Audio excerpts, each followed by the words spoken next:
So let me begin my lecture with the very fantastic, beautiful part in physics, that is nothing but the Doppler effect. And especially we are going to study this Doppler effect in case of a wave which is specially only sound wave. Actually this Doppler effect is corresponding to light wave as well as, or you may say electromagnetic wave as well. आता या ठिकाणी Doppler इफेक्टचा साऊंडच्या संदर्भात आपण अभ्यास करतो आहोत, हे महत्त्वाची गोष्ट. आणि या ठिकाणी मी साऊंड वेव्ह काढत असताना ट्रान्सफर्स वेव्हच्या स्वरूपात काढलेले आहे, क्रेस्ट ट्रपच्या स्वरूपात. पण ॲक्च्युअली साऊंड वेव्ह ही लॉन्जिट्युडनल वेव्ह आहे ज्यामध्ये कॉम्प्रेशन्स आणि रेअरफॅक्शन्स असतात. परंतु ते तुम्हाला अंडरस्टँडिंगला प्रॉपर व्हावं यासाठी आपण असा विचार करूया की sound wave is in the form of actually transfers wave, which is not correct. Let me clear that point here. What I tried to show in this picture is that there is a platform and a train is traveling along a rail track around this platform. He cross करते आणि या प्लॅटफॉर्मवरती एक मनुष्य उभा आहे आणि railway किंवा ही ट्रेन क्रॉस करत असताना व्हिसल ब्लो करते, म्हणजे साऊंड वेव्ह निर्माण करते.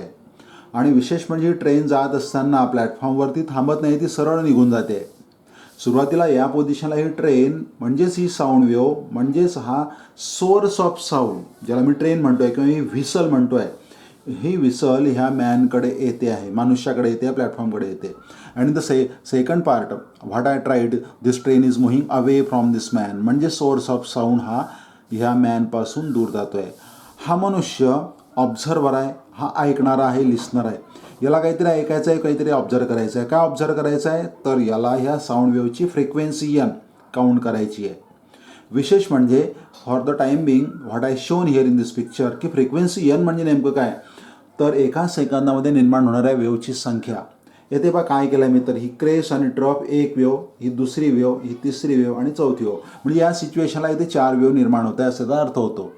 अर्थातच ही साऊंड वेव्ह कॉन्स्टंट फ्रिक्वेन्सीने इमिट होते आहे ह्या व्हिसलपासून, या सोर्स ऑफ साऊंडपासून म्हणजे ट्रेनपासून. ही ट्रेन इकडे आल्यानंतर सुद्धा या दिशेला ह्या माणसाकडे हा साऊंड येतो आहे. तर या ठिकाणी सुद्धा तीच फ्रिक्वेन्सी आहे. ही क्रेस अँड ट्रप एक वेव्ह, ही दुसरी वेव्ह, ही तिसरी वेव्ह, ही चौथी वेव्ह, 4 वेव्ह येत आहे. म्हणजे याची फ्रिक्वेन्सी 4 आहे, यांची किंमत 4 आहे असं त्याचा अर्थ होतो. Frequency of the sound wave is actually 4 hertz.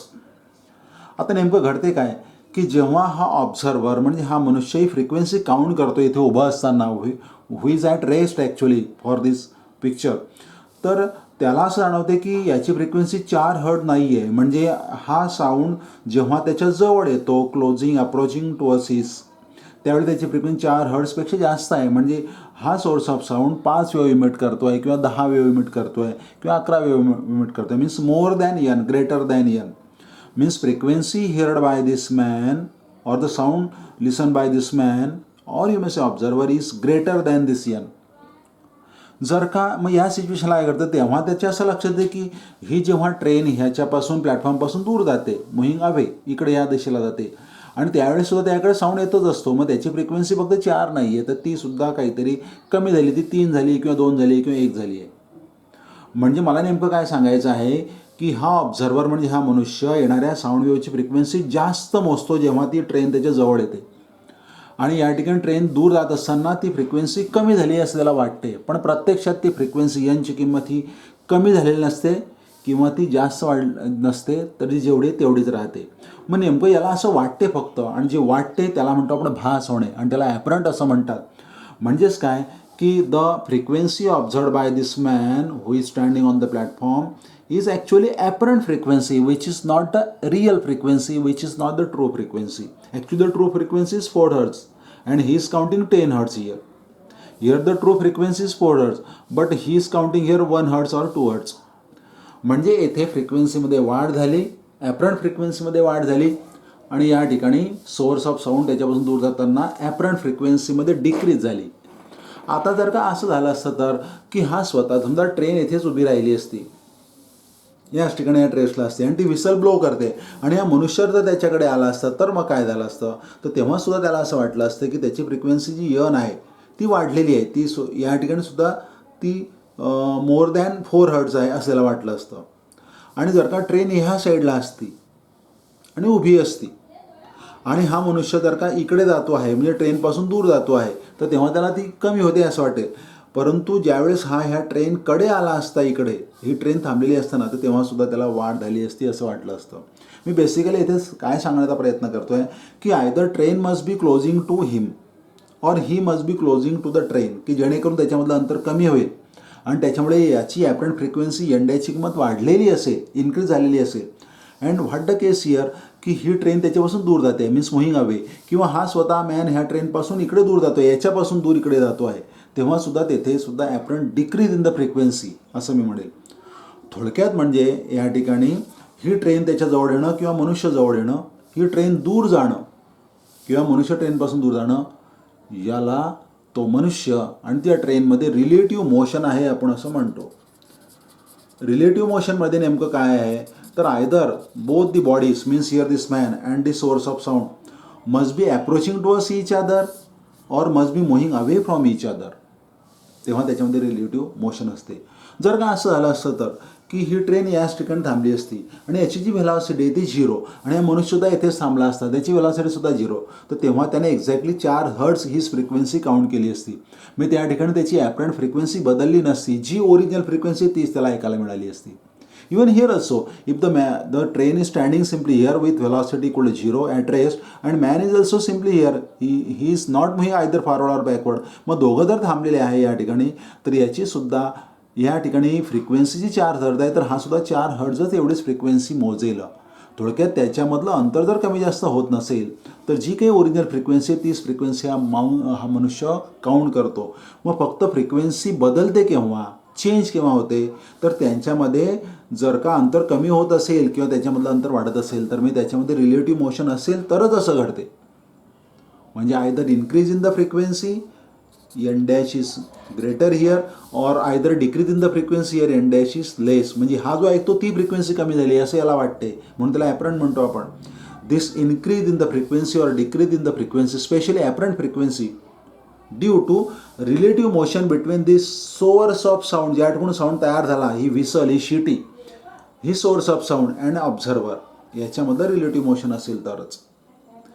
किंवा सोर्स ऑफ साऊंड आणि ऑब्झर्वरमध्ये रिलेटिव्ह मोशन असेल तर तेथे त्याची फ्रिक्वेन्सी ॲपरंट फ्रिक्वेन्सी डिक्रीज होते किंवा वाढते, असं त्याला फक्त वाटते. मी परत सांगतोय, ॲक्च्युअली फ्रिक्वेन्सी खरंच वाढलेली नसते किंवा खरंच ती कमी झालेली नसते, फक्त त्याला भास होतो.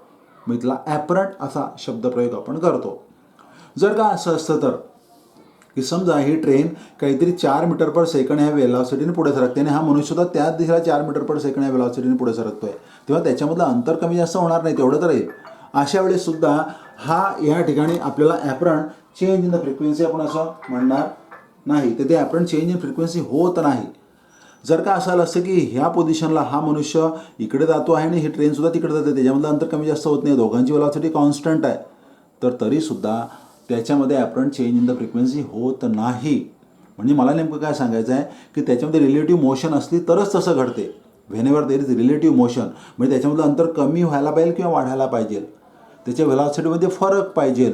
एखादा थांबलेला पाहिजे तर दुसरा मोशनमध्ये असेल, पहिला थांबलेला पाहिजे तर दुसरा हा त्याच्याकडे येणारा पाहिजे, किंवा दोघांच्या व्हेलॉसिटीमध्ये फरक पाहिजे. हा जर का 10 मीटर पर सेकंडने पुढे जातोय तर हा फक्त 1 मीटर पर सेकंडनेच पुढे जायला पाहिजे, म्हणजे व्हेलॉसिटीमध्ये डिफरन्स पाहिजे. अशा वेळेस त्याला रिलेटिव्ह मोशन आपण असं म्हणतो.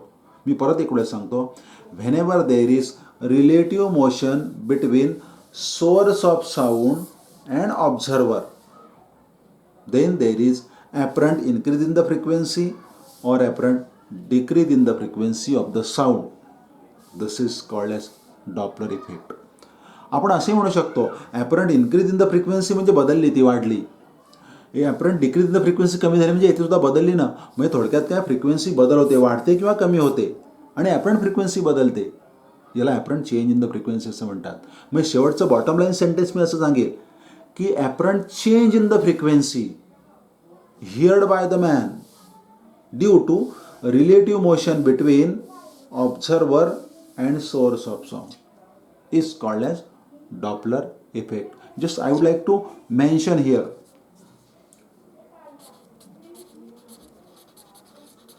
apparent change in frequency of sound due to relative motion between source जेथून तयार झाला तो म्हणजे ह्या साऊंड म्हणजे ही train, source of sound and observer, observer म्हणजे ऐकणारा किंवा लिस्नर सुद्धा म्हणू शकता तुम्ही, तो मनुष्य या ठिकाणी. This is called as Doppler effect. यालाच आपण डॉपलर इफेक्ट असं म्हणतो. ठीक आहे. मग चला ठीक आहे. मग याला ही जी फ्रिक्वेन्सी जर का 4 हर्ट्झ असेल तर याला 10 हर्ट्झ ऐकायला मिळेल का हे जवळ येत असताना किंवा हा त्या जवळ जात असताना? वाढते ना ती फ्रिक्वेन्सी, हे दोघं एकमेकांच्या जवळ येतात तेव्हा. किंवा जर का ही ट्रेन जर दूर जात असेल तर याची फ्रिक्वेन्सी 4 हर्ट्झ आहे तर ती 1 हर्ट्झ याला ऐकायला मिळेल का 2 हर्ट्झ ऐकायला मिळेल?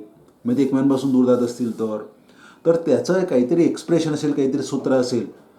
That formula can be shown in this fashion. Apparent frequency heard by the man n dash is equal to velocity of the sound, soundची velocity minus velocity of the observer, observerची velocity. तो जर का ह्या ट्रेनकडे येत असेल तर किंवा ट्रेनपासून दूर जात असेल तर upon again velocity of the sound, परत साऊंडची velocity minus velocity of the source म्हणजे ह्या ट्रेनची velocity, ट्रेन कोणत्या स्पीडने येते ती velocity into original frequency of the sound. This is the basic formula for Doppler effect. आता या ठिकाणी मी काय करेल की velocity vector quantity म्हणजे याला मी v bar म्हणतो, हा सुद्धा vs bar, even here also v bar and vs bar. I have mentioned different terms here. n is original frequency of the sound, येथे मी 4 हर्ट्झ दाखवले या ठिकाणी. n dash is the new frequency heard by the observer, तो जवळ येत असताना त्याला किती ऐकायला मिळेल ती. VO is the velocity of the observer, ह्या माणसाची velocity, तो जर का पळत पळत ट्रेनकडे जात असेल तर. VS is velocity of the source, जर का सोर्स त्याच्याकडे येत असेल तर. आणि n dash म्हणजे VS म्हणजे ही velocity of the source. ह्या सर्व आपण यामध्ये मेन्शन केलेलं आहे.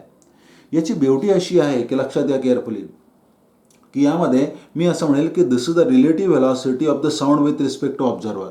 This is also relative velocity of the sound wave with respect to observer, with the respect to source. सोर्सची रिस्पेक्टिव्ह म्हणजे नेमकं काय हे बघा लक्षात घ्या. इथे साऊंड वेव्ह जी इमिट होते तर जनरली साऊंड वेव्हची जी व्हेलॉसिटी आहे ती 340 मीटर पर सेकंड असे आपल्याला माहिती आहे, किंवा 350 मीटर पर सेकंड किंवा 320 मीटर पर सेकंड याच्यामध्ये फ्लक्च्युएट होते. म्हणजेच ती फ्रिक्वेन्सी आपल्याला कॉन्स्टंट घ्यायची आहे, ती बदलायची नाही त्या सिच्युएशनपुरती. फक्तच काय बदलेल म्हणजे मीडियम जे आहे, हे मीडियम म्हणजे याच्यामध्ये जी हवा आहे ती ॲट रेस्ट आहे, हे सुद्धा महत्त्वाची गोष्ट. Means the air medium between train and this man is at rest. हवा वाहत नाही आहे, वारा वाहत नाही आहे, तो त्या ठिकाणी थांबलेला आहे, येथे सुद्धा आणि येथे सुद्धा, तरच हे रिलेशन बरोबर आहे. याच्यामध्ये फक्त थोडंफार मॉडिफिकेशन करतो. ॲक्च्युअली तुम्ही काय करायचं ना की जेव्हा हा लक्षात घ्या मी काय म्हणतो तर की ह्या व्ही बार आणि व्ही बारची दिशा जर सारखी असेल म्हणजेच नेमकं काय की सिच्युएशनला या ठिकाणी आपण हा व्हेलॉसिटी या साईडला आहे, म्हणजे ही ह्या व्हेलॉसिटीने हे साऊंड वेव्ह याच्याकडे येते आणि हा मनुष्य या ठिकाणी जर का थांबलेला असेल तर याची जी व्हेलॉसिटी आहे VO ही 0 घ्यायची. आणि जर का असं जर असेल की इकडे ही साऊंड वेव्ह या साईडला येते आहे इकडे आणि हा मनुष्य थांबलेला आहे तरीसुद्धा त्याची व्हेलॉसिटी 0च घेणार. जर असं असेल की सोर्स ऑफ साऊंड म्हणजे येथे थांबलेला आहे, म्हणजे ट्रेन या ठिकाणी थांबलेली आहे, तर तेव्हा त्याची व्हेलॉसिटी 0 घ्यायची. जर ट्रेन येथे सुद्धा थांबलेली असेल तर व्हेलॉसिटी तुम्ही 0 घेणार. म्हणजे मला बेसिकली हे सांगायचं आहे की velocity of the observer, velocity of the source depends upon the situation. जो थांबलेला असेल त्याची व्हेलॉसिटी 0 घ्यायची. दुसरी गोष्ट की साऊंड वेव्हची जी व्हेलॉसिटी आहे की नेहमी ऑब्झर्वरकडेच दाखवायची. Direction of sound is always towards the observer.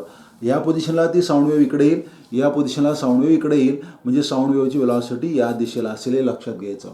प्रत्येक वेळेस व्हेलॉसिटी ऑफ द साऊंड ही पॉझिटिव्हच घ्यायची, पॉझिटिव्हच कन्सिडर करायची. आता फरक कशामध्ये घ्यायचा? फरक फक्त व्हेलॉसिटी ऑफ द ऑब्झर्वर आणि व्हेलॉसिटी ऑफ द सोर्सच्या साईनमध्ये बदल होऊ शकतो. म्हणजे जी निगेटिव्ह साईन आहे ती पॉझिटिव्ह होऊ शकते. Depends upon again the situation. हे केव्हा होईल? जर का व्हेलॉसिटी ऑफ द साऊंड व्हीची दिशा आणि व्हेलॉसिटी ऑफ द सोर्स VHची दिशा जर सारखी असेल, म्हणजे साऊंड या साईडला जातो आहे आणि ट्रेनसुद्धा इकडेच जाते आहे, तर तेव्हा दोघांची व्हेलॉसिटी सारखी झाली तर VHची जी साईन आहे निगेटिव्ह ती तशीच राहू द्यायची. म्हणजे लिहिताना मी कसं लिहेल? n dash is equal to upon v minus v s. मी ह्या व्ही एसचं चिन्ह बदलवलं नाही.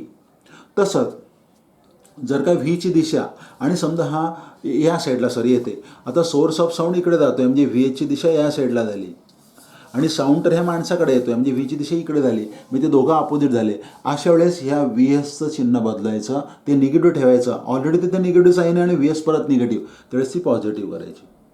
सर्वात महत्त्वाचं. आता राहिला ऑब्झर्वरची वेलॉसिटी. जर का असं असेल की ऑब्झर्वरसुद्धा मोशनमध्ये आहे, म्हणजे हा मनुष्य काहीतरी परत परत इकडे येतो आहे, तेव्हा काय होईल किंवा हा मनुष्य परत परत त्या साईडला जातो आहे. आता जर का असं घेतलं आपण की हा मनुष्य या साईडला जातो आहे सुरुवातीला, म्हणजे याच्या वेलॉसिटी व्हीओची दिशा राईट हँड साईडला आहे आणि साऊंड वेव त्याच्याचकडे येते आहे, म्हणजे त्याची दिशासुद्धा म्हणजे व्हीची दिशासुद्धा आणि वेलॉसिटी ऑफ द साऊंडसुद्धा एकाच दिशेला आहे, सारखेच आहे, एका दिशेला ते जात आहे. अशाच व्हीओचं चिन्ह बदलायचं नाही, जे आहे तसंच राहू द्यायचं. व्ही मायनस व्ही ओ बदल नाही करायचा. हां, जर का असं असेल की हा मनुष्य जर का इकडे येत असेल आणि सोर्स ऑफ साऊंड त्याच्याकडे येतो आहे, म्हणजे v o velocity of the observer इकडे आणि व्हेलॉसिटी ऑफ द साऊंड इकडे एकमेकांच्या अपोजिट असेल, तर तेव्हा व्ही ओचं चिन्ह बदलायचं, जे निगेटिव्ह ते पॉझिटिव्ह करायचं. आता हे नवीन सूत्र तयार झालं into n. This is how you can decide the sign of VO and that of VS depends upon the direction of VO and VS with respect to V. This is what I am trying to tell you about the Doppler. This is the basic things behind the Doppler effect. Doppler इफेक्टची असंख्य example आहे, याचे ॲप्लिकेशन्ससुद्धा आहे. आपण ते applications पुढच्या लेक्चरमध्ये घेणार आहोत. डॉपलर इफेक्ट हा लाईट वेव्हच्या बाबतीमध्ये सुद्धा आहे. I hope you understood all this topic. याच्यानंतर मी काही प्रॉब्लेम्स टाकत आहेत की जे CET JEEला किंवा BSc लेव्हलला सुद्धा विचारलेले आहे. त्याचा तुम्ही फोर्थेमिन लेक्चरमध्ये ऑब्झर्व करू शकतात. For the timing I would like to stop here.